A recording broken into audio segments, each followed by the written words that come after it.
Davidson negotiated their payments. He negotiated them with Michael Cohen. So interesting. Three women who are different, don't necessarily know each other. They all end up with the same lawyer. Porn star Stormy Daniels and playmate Karen McDougal say they had affairs with President Trump.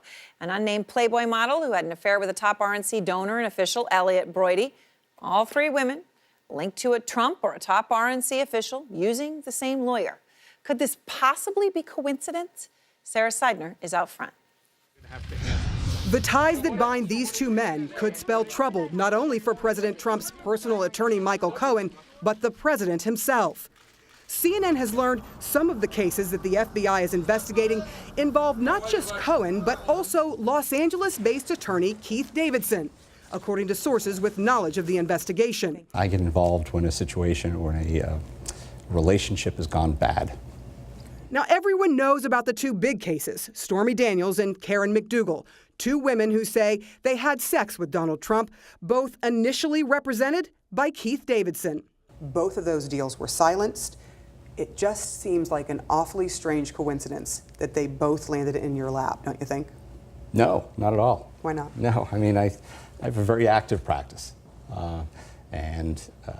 When there are few attorneys that would go against large corporations, powerful celebrities, and that's one thing that I'm known for.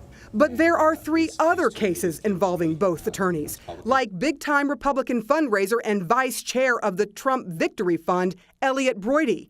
In 2017, Davidson represented a former Playboy model who says Broidy got her pregnant during their affair.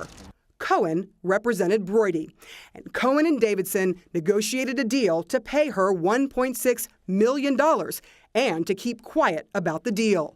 Then there's the case of television executive Chuck LaBella, who worked with Trump on The Apprentice and his beauty pageants. According to a source, Cohen connected LaBella to Davidson, who filed a cease and desist letter on his behalf after actor Tom Arnold wrote a barrage of unsubstantiated tweets about him.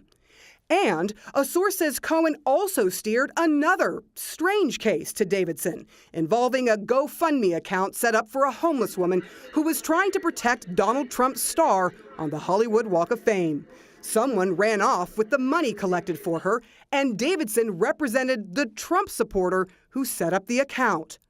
All these cases hint at a coziness between Donald Trump's attorney and Keith Davidson. And that's exactly what Karen McDougal is alleging in a lawsuit against AMI, the National Enquirer's parent company. She believes AMI conspired to kill her story with the help of Davidson and Cohen. Davidson admits he called Cohen after brokering the deal with AMI, even though Cohen was not an official party to the case. It just seems odd that you would pick up the phone to call Michael Cohen and say, no, hey. I understand, the questions, and I understand, why you may think that or other people may think that, but that's just simply not the case. Now, I want to remind you of our exclusive reporting that we have learned the FBI seized voice recordings made by Michael Cohen of his conversations, at least some of his conversation, with attorney Keith Davidson. Remember that 4 of the 5 cases that you just learned about, well, they involve, of course, or at least